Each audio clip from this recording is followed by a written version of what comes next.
transmettre depuis le cépage.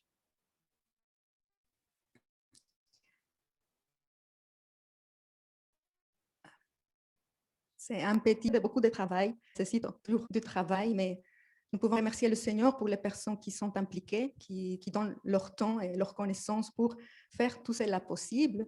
Pensez à Sam qui est ici, à la technique, à Déborah, et remettons tout cela entre les mains du Seigneur. Nous avons la joie de nous retrouver ensemble, unis par l'Esprit du Seigneur, ce matin. Quelle grâce de pouvoir lui rendre à travers Christ un culte qui le soit agréable ce matin. Étant les premiers dimanches du mois, nous avons aussi la joie de prendre ensemble en tant qu'Église la Sainte Seine un peu plus tard, pour ceux qui le souhaitent. Et je vous propose de remettre ces moments en prière entre les mains du Seigneur. Seigneur, merci car tu nous accueilles ce matin. Merci pour l'unité. Nous te sommes reconnaissants pour tous tes bienfaits, pour la grâce imméritée, pour ton amour éternel, pour ta fidélité qui ne chancelle pas. Tu ne changes pas. Mais nous, Seigneur, nous avons besoin de changer et nous nous remettons à toi. Ta parole dit que c'est toi qui as commencé la bonne œuvre en nous et que tu la poursuivras jusqu'à la rendre parfaite. Reçois notre louange et notre adoration dans le nom de ton Fils bien-aimé, dans le nom de notre Seigneur Jésus. Amen. Nous pouvons changer de slide. Mieux vaut être à deux que tout seul. On tire alors un bon profit de son labeur.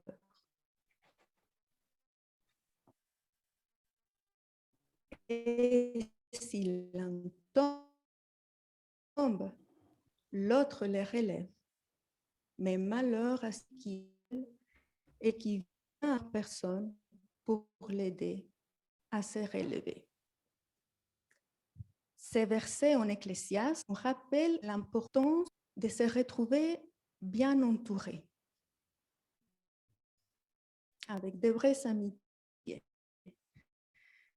Et je souligne bien entouré parce que comme Paul a inspiré par le Saint-Esprit, en Corinthiens 33, il nous dit que les mauvaises compagnies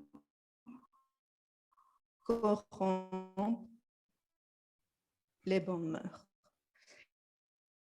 Et donc, les mauvais savoirs d'amitié, des personnes qui sont à relever aussi, aider à se relever lorsqu'elles tombent.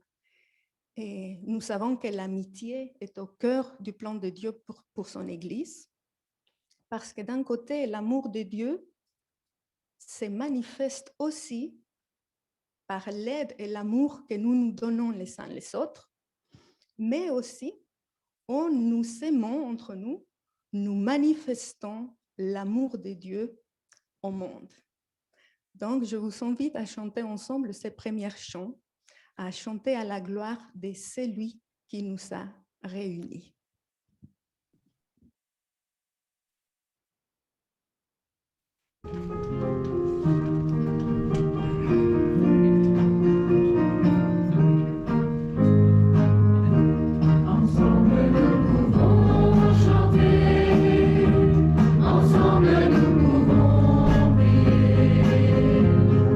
Élever nos voix et adorer celui qui nous a réunis.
Qu'est-ce qu'un ami?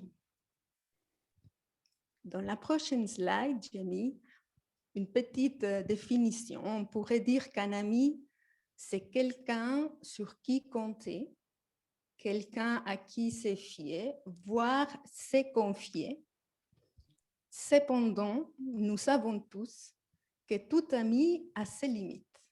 Même parmi nos frères et nos sœurs chrétiens, aucun d'entre nous ne peut se dire d'être l'ami parfait, hélas. Parfois, on veut bien aider et on le fait maladroitement. C'est pour ça qu'on a besoin de vraiment être miséricordieux les uns les autres. Mais l'ami parfait, il existe bien. Lui, il est toujours prêt à nous entendre, à nous comprendre, à nous défendre. Lui, il connaît nos défaillances, il connaît nos luttes de chaque jour. C'est pourquoi lui, il est compatissant avec nous.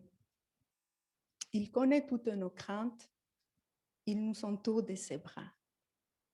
Et je vous invite à chanter ensemble, c'est une petite vidéo, ces chants à notre ami parfait.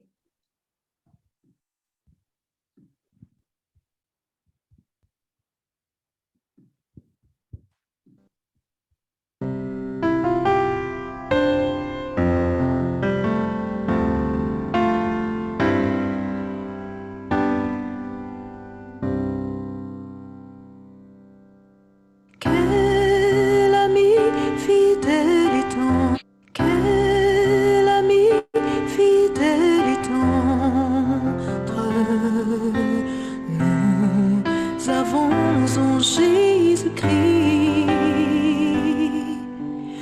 toujours prêt à nous entendre, à répondre à notre cri. Il connaît nos défaillances, nos chutes de chaque jour, sévérance et exigences. Il est riche en son amour. Quel ami fidèle et tendre,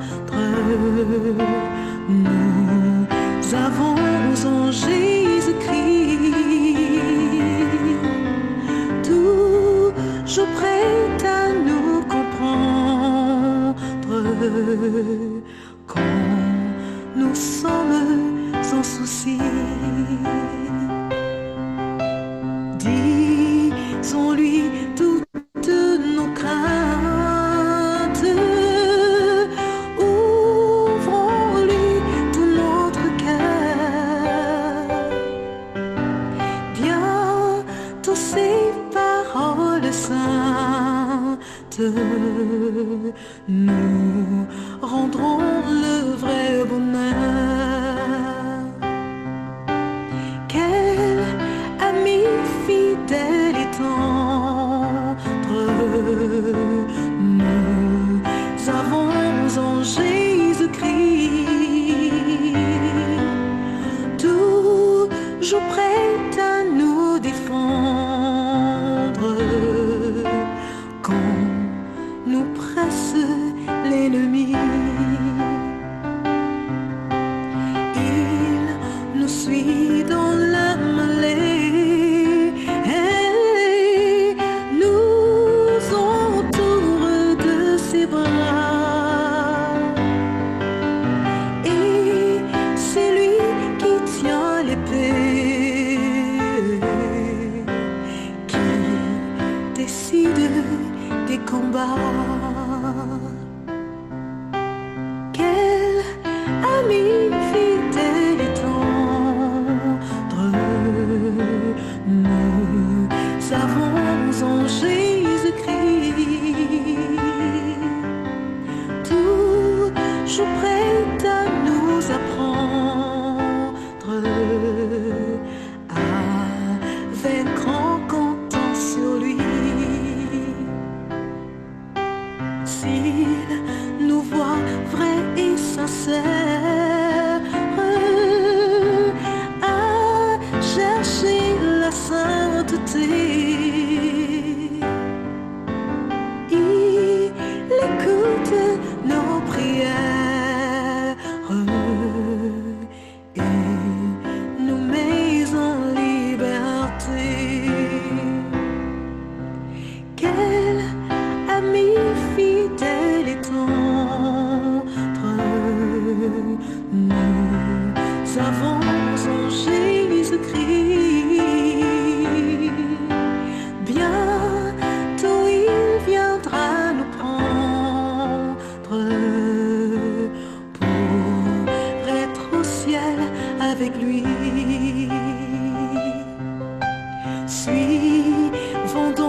Oui, nous avions un décalage ici aux cépages, donc on était une demi-slide en, en retard, donc notre chant a été coupé. Mais bon, voilà. Que tout ça pour la gloire du Seigneur. Nous pouvons passer à la prochaine slide qui nous montre, voilà, cette slide-là. Quelle grâce de pouvoir appeler ami au Seigneur de l'univers. C'est lui qui est l'alpha et l'oméga, les commencements et la fin de tout. C'est lui pour qui et par qui tout a été créé et en qui tout subsiste. C'est celui aussi qui nous a réconciliés avec le Père. Rendons gloire à notre Dieu et je vous invite à chanter ensemble 3 chants qui vont se suivre, que ce soit pour la gloire du Seigneur et chantons de toute notre reconnaissance à celui qui est notre joie. Je me réjouis par ta bonté.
Donc, nous venons de chanter « Toi seul est Dieu, et je me soumets à tes voix ».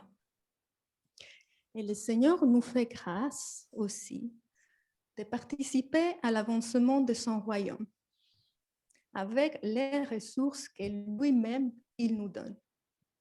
Donc, les offrandes faites au cépage contribuent au soutien de diverses missions et au paiement des dépenses nécessaires au fonctionnement de la communauté.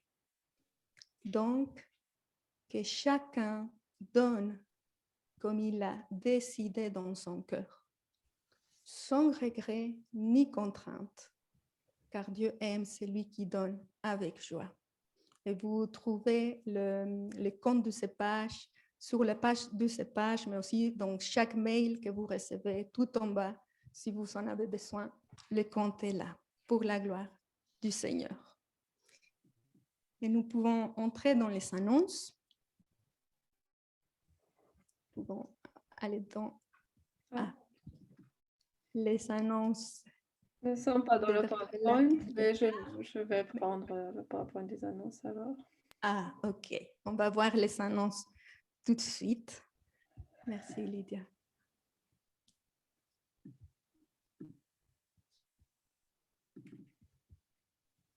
Déjà, des mémoires, je fais travailler ma mémoire. De mémoire, il y a la réunion des conseils d'administration, le conseil administratif aujourd'hui à 15 heures, ici sur place au cépage, mais aussi sur Zoom pour ceux qui ne peuvent pas se déplacer.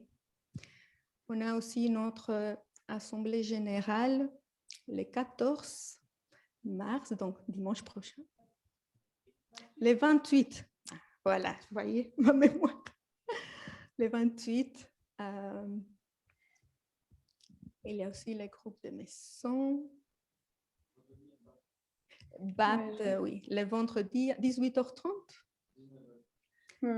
À 19h, ici sur place. Sinon, le plus facile de NEP, c'est que je... Attends, non, j'arrive pas.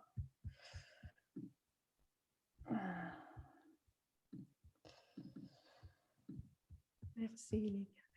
Normalement, on était censé les avoir intégrés, je ne sais pas. Oui, non, mais je suis en train d'expliquer qu'on avait tout ici au cépage, tous les diapositives. Et ce matin, quand on était en train de faire les tests, à cause d'Internet ici, tout était saccadé. Donc, finalement, on envoyait ça à Lydia. Donc, voilà. Mais soyez rassurés qu'on y travaille.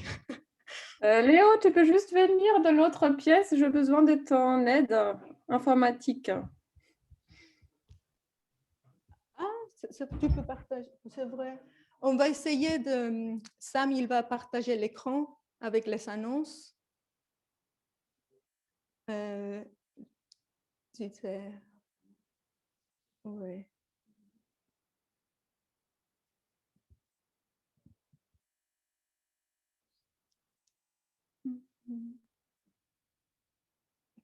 Oui, voilà. C'est bon alors. Hein? Oui, ok. C'est toi, Sam, qui a partagé? Non, c'est moi, c'est Léo. Merci. Merci, Léo. Donc, voilà, pour les groupes de maison, mardi 19h30, information chez André et Daniel. Mercredi 17h, information chez moi-même ou Lydia. Et jeudi à 20h, information chez Catherine et Roland. Tout ça encore via Zoom.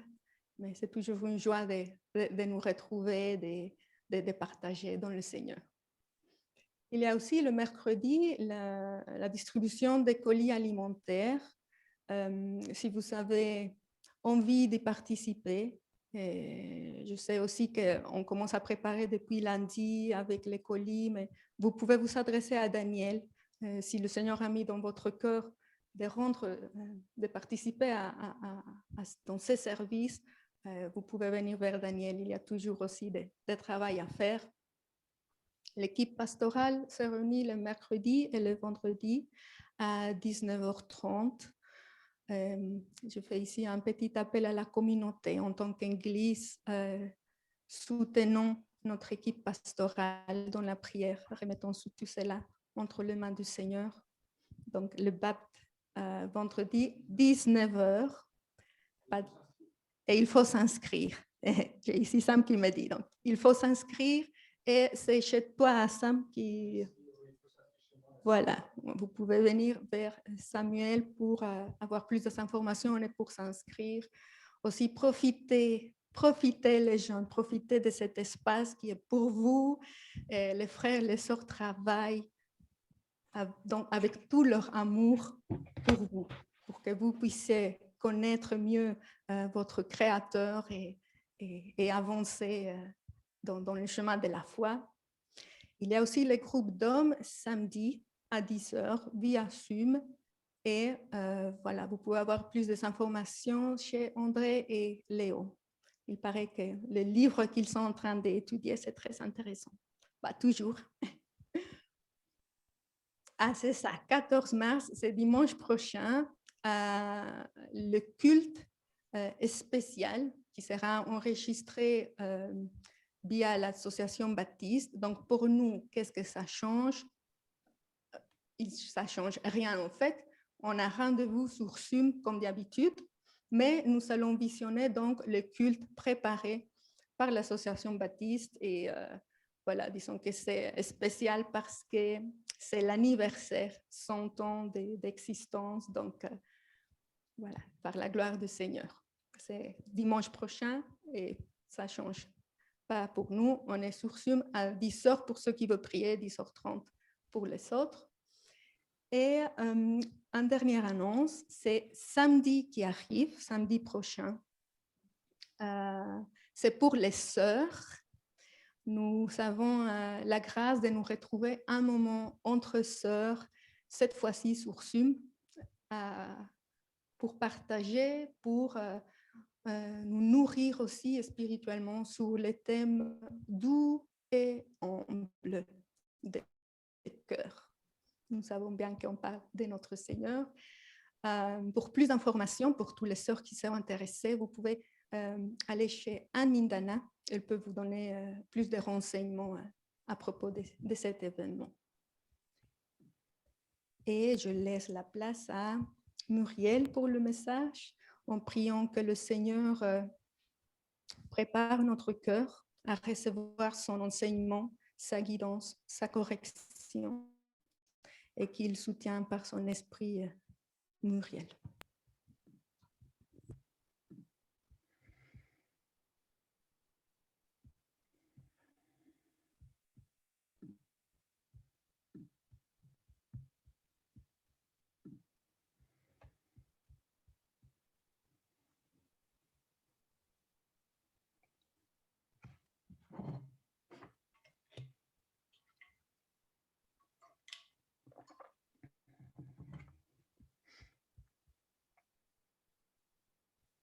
Voilà.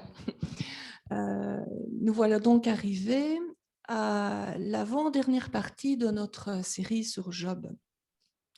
Et je me rends bien compte que ces récits peuvent paraître lourds au premier abord. J'ai entendu certains qui me disent « Ah, encore Job, c'est pas encore fini ». Oui, c'est vrai, c'est pas l'histoire des plus réjouissantes. Pourtant, l'expérience que Job a vécue nous invite à déplacer notre regard au-delà de l'épreuve, dont le but n'est pas de nous enfoncer dans la morosité. Au contraire, elle nous sert de tremplin pour rebondir quand l'épreuve surgit et nous encourager à la persévérance. Oui. Donc, on va voir aujourd'hui que l'attitude de l'entourage de la personne en souffrance est déterminante. Dans son cheminement vers un mieux-être et vers la guérison, on peut dire que le soutien moral de personnes proches va fortement influencer le relèvement de celui qui est abattu. Cependant, il n'est pas toujours aisé de savoir quel comportement adopter face à une personne en souffrance. En voulant bien faire, il se peut qu'on fasse pire que bien. Et c'est ce qui s'est d'ailleurs passé par la suite avec les amis de Job, mais ce n'est pas le sujet du passage aujourd'hui. La partie que nous verrons ce matin nous parle d'amitié dans la solitude de Job, qui se traduit par de la compassion, par l'expression des émotions et par l'identification avec la personne. Alors, nous allons lire le passage. Ça. 3 amis de Job apprirent tous les malheurs qui l'avaient frappé. Il s'agissait d'Éliphaz de Théman, de Bildad de Souak et de Tsophar de Nama. Venus chacun de son pays, ils se concertèrent pour aller exprimer leur compassion à Job et le réconforter. Ils l'aperçurent de loin, mais ils ne le reconnurent pas. Ils se mirent alors à pleurer tout haut, déchirèrent leurs manteaux et jetèrent de la poussière en l'air au-dessus de leur tête. Pendant 7 jours et 7 nuits, ils restèrent assis par terre à côté de lui, sans lui dire un mot, car ils voyaient à quel point sa douleur était grande. Alors c'est vrai, qui dans la détresse ou le malheur n'aimerait pas avoir pour compagnie quelqu'un comme les amis de Job qui nous sont présentés ici? Alors on va faire un saut à la fin du livre où il nous est dit qu'après que Dieu ait rétabli Job dans sa santé et l'avoir doublement béni, ses frères, ses sœurs et toutes ses anciennes connaissances sont venus lui rendre visite pour partager avec lui dans la joie un repas de fête. Il est dit, les frères, les sœurs et les anciennes connaissances de Job vinrent tous lui rendre visite et ils mangèrent avec lui dans sa maison. Ils lui exprimèrent leur compassion et le réconfortèrent à cause de tout le malheur que l'Éternel avait fait venir sur lui. Chacun lui donna 1 pièce d'argent et un anneau d'or. Voilà qui est une très bonne chose. Mais où était cette parenté? Où étaient ses proches, ses connaissances pendant que Job souffrait? Qui s'inquiétait encore de lui quand il n'allait pas bien? Qui prenait encore de ses nouvelles? Que sont devenus ces intimes de qui il pensait avoir un soutien indéfectible? On ne le voit pas ici dans le passage, mais plus tard, Job dira à un moment donné, « Il a éloigné de moi mes frères. Ceux qui me connaissaient se détournent de moi comme des étrangers. Je suis abandonné de mes proches. Ceux que je connais m'oublient. Ceux qui séjournent chez moi et mes servantes me considèrent comme un étranger. Je ne suis plus à leurs yeux qu'un inconnu. J'appelle mon serviteur et il ne répond pas. Je dois me mettre à le supplier. Je provoque le dégoût de mes propres frères. Tous ceux à qui je confiais mes secrets m'ont en horreur. Ceux que j'aimais se sont tournés contre moi. » Alors Job fait ici un constat amer. Et on voit encore cela de nos jours, hein. Ce n'est pas quelque chose de nouveau au sein de certaines familles. Alors qu'autrefois, lorsqu'il était riche et en bonne santé, il était bien entouré. Et dans l'épreuve, il a fait le vide autour de lui jusqu'aux membres de sa famille proche qui se tournent contre lui. Et Job, dans sa solitude et son abandon, nous fait penser à un autre que lui, qui lui aussi, dans le malheur et la souffrance, connaîtra la même réalité, c'est Jésus. Jésus qui, après son arrestation, est emmené devant le Sanhédrin pour y être jugé. Et on voit ça dans Matthieu 26, il est dit. Pierre était assis dehors dans la cour. Une servante s'approcha de lui et lui dit, « Toi aussi tu étais avec Jésus le Galiléen. » Mais il le nia devant tous en disant, « Je ne sais pas ce que tu veux dire. » Comme il se dirigeait vers la porte, une autre servante le vit et dit à ceux qui se trouvaient là, « Cet homme aussi était avec Jésus de Nazareth. » Il le nia de nouveau avec serment, « Je ne connais pas cet homme. » Peu après, ceux qui étaient là s'approchèrent et dirent à Pierre, « Certainement, toi aussi tu fais partie de ces gens-là, car ton langage te fait reconnaître. » Alors il se mit à jurer en lançant des malédictions, « Je ne connais pas cet homme. » Et comme il en a été pour Job après sa restauration, dès que Jésus fut ressuscité, ses amis et ses frères, les autres fils de Marie, se sont retrouvés pour se réjouir avec lui. Cependant, l'attitude des disciples de Jésus, comme des proches de Job, nous interroge. Pourquoi, lorsque quelqu'un passe par la souffrance ou par les épreuves, certaines personnes préfèrent créer de la distance? Bien sûr, la situation de Jésus était différente. Et bien que cela n'excuse rien, la peur d'être reconnu comme étant proche de Jésus au moment où il fut arrêté a joué un grand rôle. Et ce qui pose question dans le cas de Job est de savoir pourquoi ses amis se sont comportés différemment des membres de sa famille et de ses proches.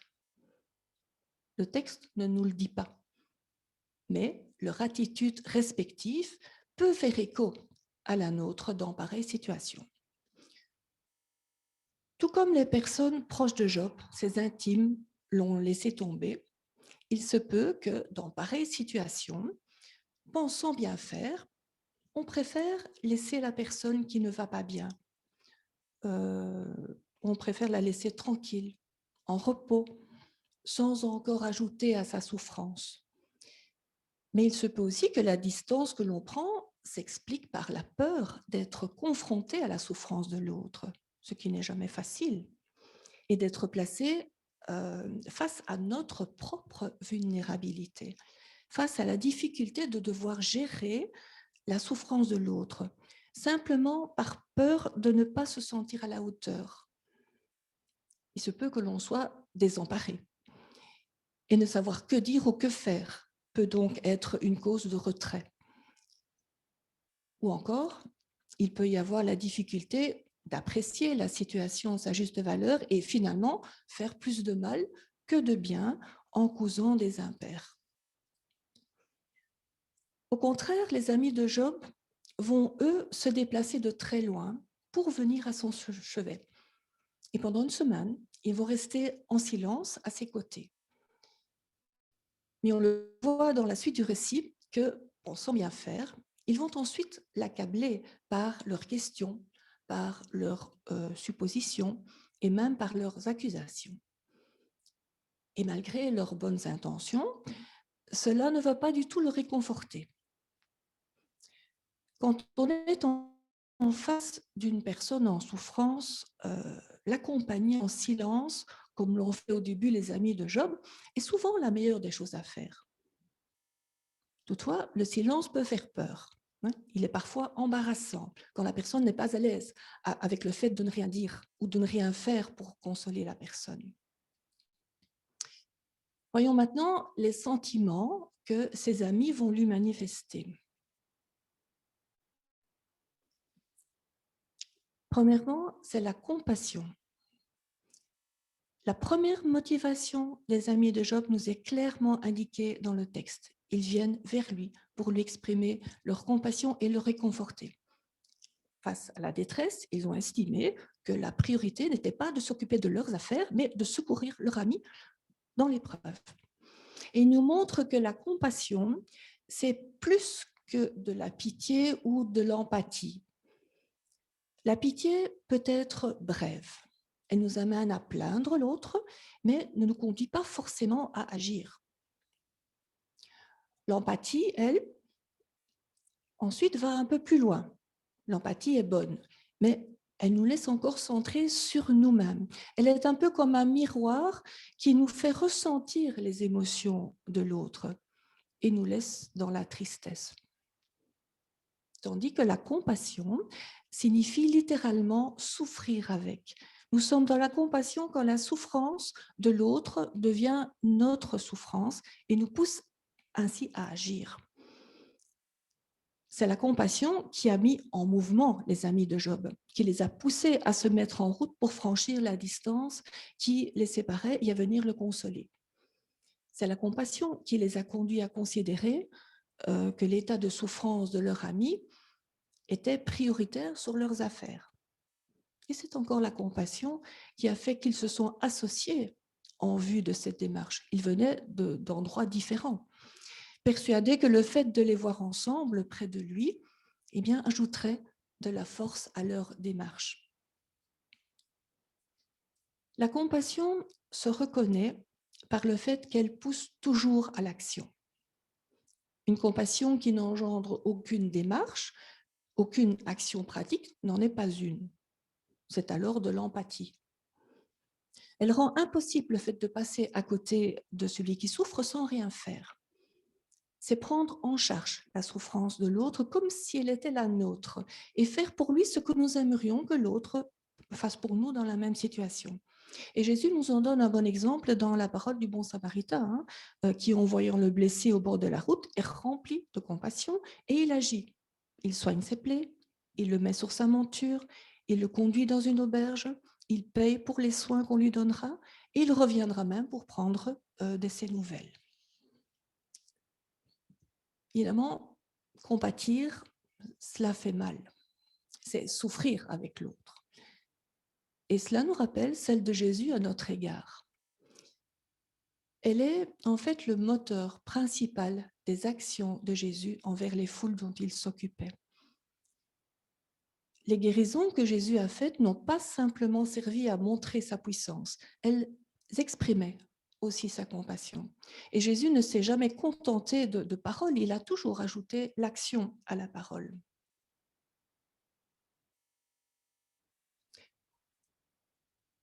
À la vue des foules, il fut rempli de compassion pour elles, car elles étaient blessées et abattues comme des brebis qui n'ont pas de berger.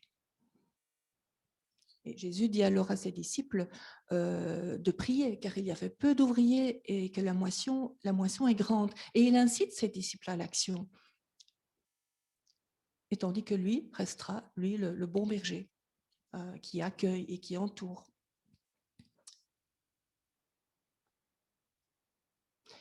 Quand Jésus sortit de la barque, il vit une grande foule et fut rempli de compassion pour elle et il guérit les malades. Ici, on le voit encore à l'action. Ou encore, plus loin, je suis ému de compassion pour cette foule, car voilà 3 jours qu'ils sont près de moi, ils n'ont rien à manger. Je ne veux pas les renvoyer à jeun, de peur que les forces leur manquent en chemin. Et c'est alors qu'il multiplia les pains et les poissons.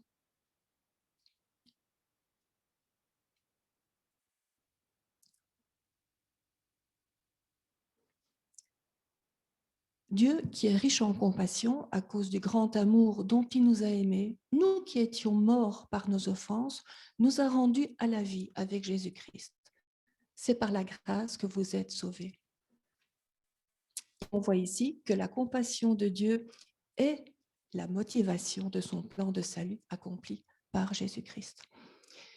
Et c'est parce que Dieu souffrait avec nous de nous voir dans cet état de péché, d'abandon et de perdition, qu'il a quitté sa gloire pour franchir la distance qui nous séparait de lui, pour venir nous apporter sa consolation et sa libération.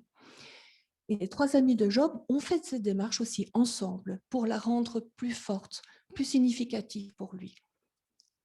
De même, si c'est bien Jésus qui nous sauve, il n'aurait pu le faire si le Père ne l'avait envoyé et si l'Esprit n'agissait pas dans nos cœurs. Ensemble, donc, les 3 personnes de la divinité se sont unies, mises d'accord pour mettre en œuvre pour nous le plan de salut le plus efficace qu'il soit.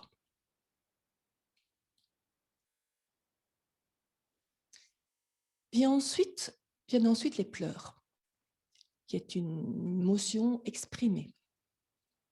Donc, ils l'aperçurent de loin, mais ils ne le reconnurent pas. Ils se mirent alors à pleurer tout haut, alors même qu'ils étaient encore loin. L'impression que leur fit Job a dû être si déconcertante qu'ils n'ont pas pu retenir leurs larmes. Cet homme là-bas, en vêtements déchirés, assis dans la cendre, à qui il ne reste plus que la peau sur les os, est-ce possible que ce soit Job? Ils sont tellement sidérés par la vue de l'état dans lequel se trouve leur ami qu'ils ne peuvent s'empêcher de pleurer. Une des raisons pour lesquelles il arrive qu'on préfère parfois prendre de la distance avec des personnes qui passent par le malheur tient au fait qu'on ne sait pas toujours manifester nos sentiments à leur égard. Quel geste, quelle attitude adopter? Les amis de Job nous montrent l'exemple. Ils soulignent que ceux vers qui nous allons pour les consoler n'ont pas besoin de paroles, pas dans un premier temps. Ce dont ils ont besoin, c'est de quelqu'un qui se tienne là, à côté d'eux, partage leur peine et leur douleur avec eux.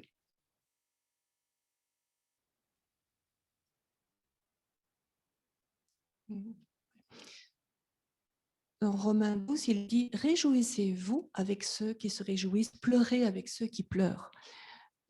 Et pour aider ceux qui pleurent, la Bible ne nous dit pas « parler », mais elle dit « pleurez ». Lorsque Jésus arriva au tombeau de son ami Lazare, il pleura. Les Juifs dirent alors « voyez comme il l'aimait ». Alors, pour certaines personnes, cela va de soi. L'émotion les submerge à tel point qu'elles ne peuvent retenir leurs larmes.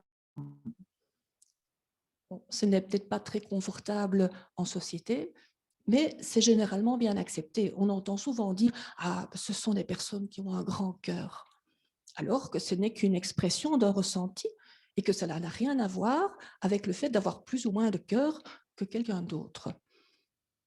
Pourtant, pleurer ne paraît pas si évident que ça en a l'air, même quand le cœur est touché. Deux cas de figure peuvent se présenter. Il peut arriver que, par pudeur, nous n'osions pas exprimer nos émotions envers quelqu'un qui souffre et que l'on se retienne de pleurer. Peut-être aussi pour ne pas rajouter à sa souffrance. Pourtant, cela peut être bénéfique pour la personne de se sentir comprise et accompagnée dans sa douleur en laissant exprimer sa compassion. Mais il peut arriver au contraire qu'on ne puisse pas pleurer, qu'on se sente incapable de pleurer. Pas à cause du fait que l'on ne ressente pas de douleur pour la personne, mais simplement parce que nos émotions ne s'expriment pas par des pleurs. Cela peut être interprété à tort pour de la froideur, alors qu'il n'en est rien. Pour ma part, il m'est déjà arrivé de me sentir coupable de ne pas pleurer alors que tout le monde pleure, simplement parce que je n'arrive pas à exprimer mes émotions de cette façon face à quelqu'un qui souffre. À la mort de son ami Lazare, Jésus n'a trouvé ni déplacé, ni dégradant pour lui de montrer son émotion. Bien que fils de Dieu, Jésus était comme nous un être sensible dans tous les sens du terme. Il était parfois indigné, exaspéré, en colère ou ému jusqu'aux larmes. Par son exemple, Jésus nous invite à ne pas réfréner nos sentiments, mais à les laisser s'exprimer parce que c'est à travers eux que les autres peuvent voir l'amour et la compassion qui nous habitent. Et si les amis de Job ont pleuré en voyant de loin son aspect méconnaissable, sachons que Dieu, en tant que Père, porte sur nous le même regard. Alors que le fils prodigue, imprégné de l'odeur des porcs, revenait en traînant les pieds vers la maison du père, celui-ci, le voyant de loin, fut rempli de compassion et courut à sa rencontre pour se jeter à son cou et l'embrasser. Je crois que, comme Job, nous offrons tous à Dieu un bien triste spectacle. Le péché nous a tant marqués et nous a laissé tellement de cicatrices spirituelles et physiques qu'aux yeux de Dieu, nous étions méconnaissables. Nous ressemblions pour lui davantage à des morts qu'à des vivants.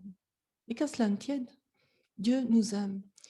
Il ne peut se résoudre à notre état. Il vient vers nous, comme les amis de Job, pour nous apporter sa consolation. Et davantage encore, puisqu'il nous libère des entraves dans lesquelles le péché nous emprisonne. Vient ensuite l'identification. Après avoir aperçu Job de loin, ses amis ne firent pas demi-tour. Le texte nous dit qu'ils s'approchent de lui, ils déchirent leurs vêtements et jettent de la poussière en l'air au-dessus de leur tête. Puis s'asseyent à côté de lui et pendant 1 semaine, ils gardent le silence. Si elle s'exprime d'abord par des pleurs, la compassion des amis de Job ne s'arrête pas là.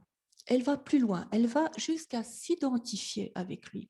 Ils vont jusqu'à s'asseoir avec lui. Ils adoptent à son égard une forme de deuil. qui s'exprimait aussi à l'époque, entre autres, en déchirant les vêtements, en s'asseyant à même le sol ou sur la cendre, en jetant de la poussière ou de la cendre vers le ciel, de manière à ce qu'elle retombe sur la tête. C'était une manière de manifester qu'on était triste et abaissé jusque dans la poussière de la terre, ce qui est assimilé à la mort. De même, les 7 jours et les 7 nuits qu'il passe avec lui dans le silence correspondent à la durée d'une veillée funèbre. S'identifier à la personne qui souffre, c'est par notre attitude lui montrer du respect. Par exemple, par notre attitude vestimentaire. C'est ce qu'on exprime par des vêtements de deuil. Bon, en Europe, on s'habille de manière sobre, en couleur sombre, foncée ou noire. Dans le monde arabe, c'est davantage le blanc qui est de mise. Bon, ils peuvent prendre des formes différentes selon les cultures, mais ce n'est pas cela qui est important. Ce qui est important, c'est que la personne qui souffre se sente reconnue dans sa souffrance, par, j'appellerais ça un effet miroir, hein, en se reconnaissant à travers celui qui souffre avec elle.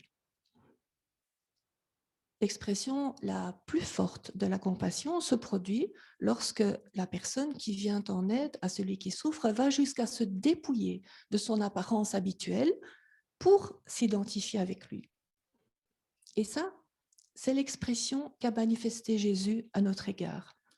Jésus, du haut de sa divinité, s'est identifié à nous en prenant forme humaine. Il s'est fait homme jusqu'à devenir péché pour nous, à subir notre condamnation et à mourir à notre place.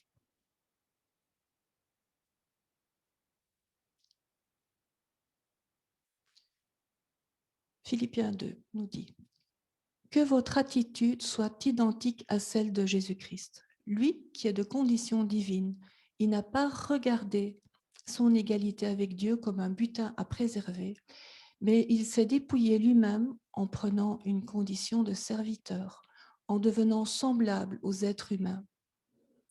Reconnu comme un simple homme, il s'est humilié lui-même en faisant preuve d'obéissance jusqu'à la mort, même la mort sur la croix. C'est aussi pourquoi Dieu l'a élevé à la plus haute place et lui a donné le nom qui est au-dessus de tout nom. » Et je terminerai simplement par ce verset qui ne s'affiche pas.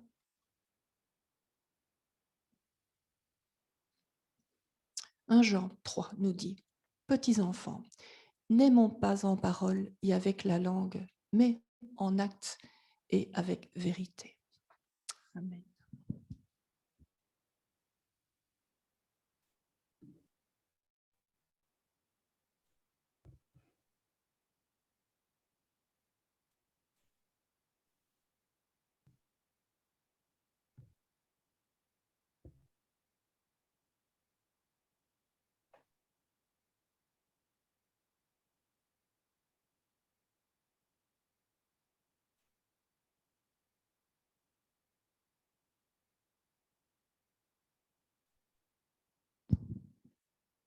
Et le Seigneur Jésus a amené l'amitié à tout un autre niveau, au niveau de l'amour suprême.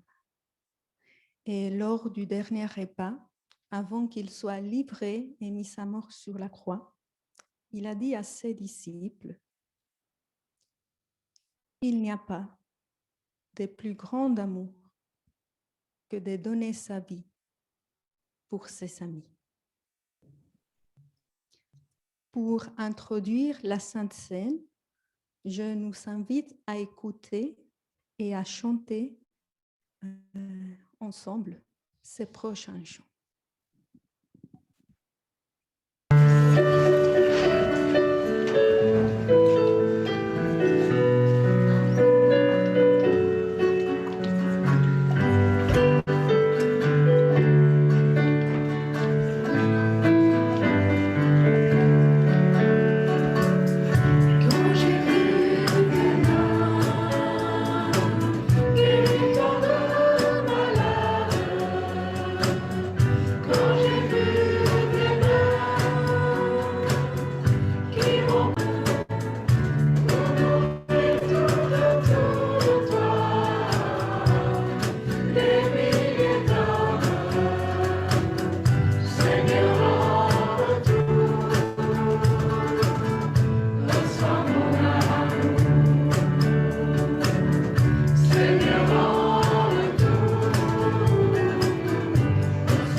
Pensons à célébrer la Sainte Seine et après avoir pris le pain et le vin ou le jus des raisins, nous allons avoir un moment de prière communautaire. Et ici, les gens qui peuvent prier ici au CEPACH, il y a un micro aussi à disposition. Donc, après avoir pris le pain et le vin, et Déborah, elle va habiliter les micros. Donc, n'oubliez pas d'allumer vos micros après la Sainte Seine. La nuit où le Seigneur Jésus a été livré,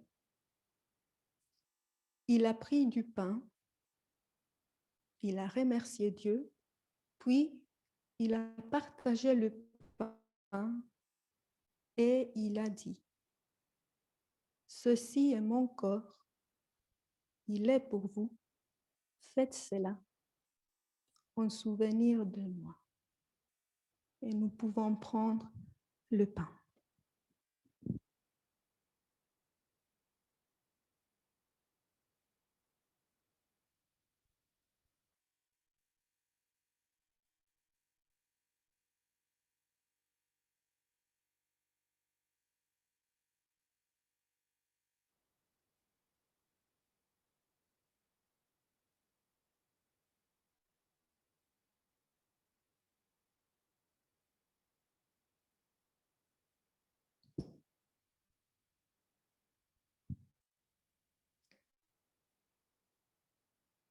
Après le repas, le Seigneur a pris aussi la coupe de vin et il a dit, « Cette coupe est la nouvelle alliance de Dieu, parce que mon sang est versé pour vous. Toutes les fois que vous en boirez, faites cela en souvenir de moi. » Nous pouvons prendre le vin.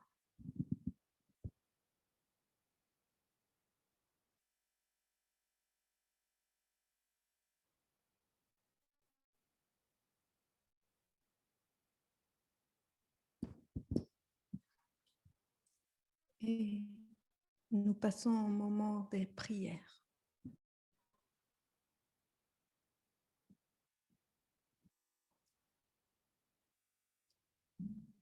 Et je vous invite à chanter ensemble un dernier chant. C'est Jésus qui est l'espoir des nations.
la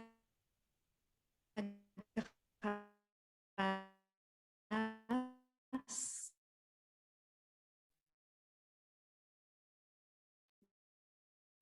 vous soit multipliée dimanche, une bonne semaine, notre Seigneur, et vous a la possibilité, on va être divisé en petits groupes pour prendre des nouvelles, pour voilà, pour voir comment ça se passe pour les uns les autres. C'est la glorifier aussi notre Seigneur. Oui, Déborah va nous dispatcher dans les salles.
Ah, oui, attends.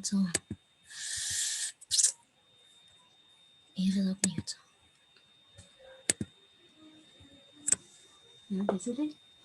Désolée. Du coup, tout le monde ne peut pas s'activer pour l'instant.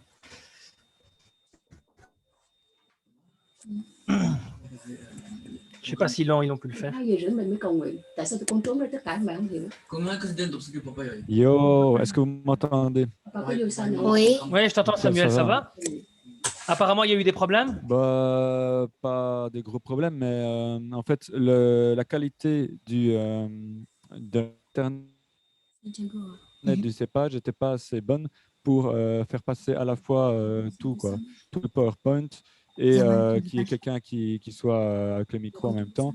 Et c'était saccadé, le son était saccadé et la vidéo, il y avait une vidéo dans le PowerPoint, elle passait quasiment pas. Sinon, voilà, le reste. C'est que quelqu'un utilise le Wi-Fi parce que moi, je l'ai déjà fait, ça fonctionnait. Ouais, j'utilise pas le Wi-Fi là, hein. J'utilisais le PC, j'ai rien touché. Hein. Non, mais c'est que quelqu'un d'autre utilise la connexion Internet du cépage parce que moi, je l'ai fait les tests et ça fonctionne très bien. Ouais, c'est la même connexion que Lydia. Donc, si chez Lydia, ça fonctionne, ça fonctionne au cépage. Mais je sais pas. J'ai aucune idée de pourquoi ça fonctionne pas aussi bien. Ben voilà. Ah, c'est bizarre. Et alors, pour la caméra, en fait, on a dû un petit peu chipoter parce qu'il y avait pas assez de lumière. Enfin, le visage de la personne n'était pas assez lumineux. Alors, on a juste. Ouais, mais ça, c'est à cause de l'écran derrière, ça. Ouais, mais c'est à cause de la luminosité du cépage. Ok, mais de toute façon, si jamais on fait des cultes à 10 personnes, je pense qu'on pourrait changer la disposition des chaises. Il faudrait mettre les chaises autrement, avec la caméra autrement, pour pouvoir avoir la caméra face à l'écran. Parce que pour l'instant, on l'a fait comme ça parce qu'on pouvait mettre 30 personnes, mais vu qu'on ne peut plus mettre 30 personnes, autant mettre les chaises autrement et le reste. Par contre, pour la connexion, c'est quand même bizarre parce que moi, je l'ai fait le test et ça fonctionnait. Je suis quand même surpris là. Ouais, c'est bizarre. Je comprends pas. Je sais pas, faudrait que je fasse. Ah, je l'ai fait le test l'autre fois, en plus ça fonctionnait, c'est vraiment curieux ça. Faudra qu'on refasse un test cette semaine alors. Ouais, tout à fait. Par contre, ce qui est mieux à faire, c'est que le cépage peut par exemple, tu peux te connecter avec le compte cépage et puis donner le droit de l'autre à quelqu'un d'autre. Hein. Pas compris ce que tu as. En fait, je t'entends pas très bien, je sais pas pourquoi. Tu m'entends pas bien? C'est parce qu'il y a beaucoup de. Attends. Mets les écouteurs. Mais je mets les écouteurs, mais tu sors pas dans les écouteurs, ou quasiment pas. Ah bon? Ouais. Ah, je sais pourquoi. Attends. Vas-y, parle une fois. Allô?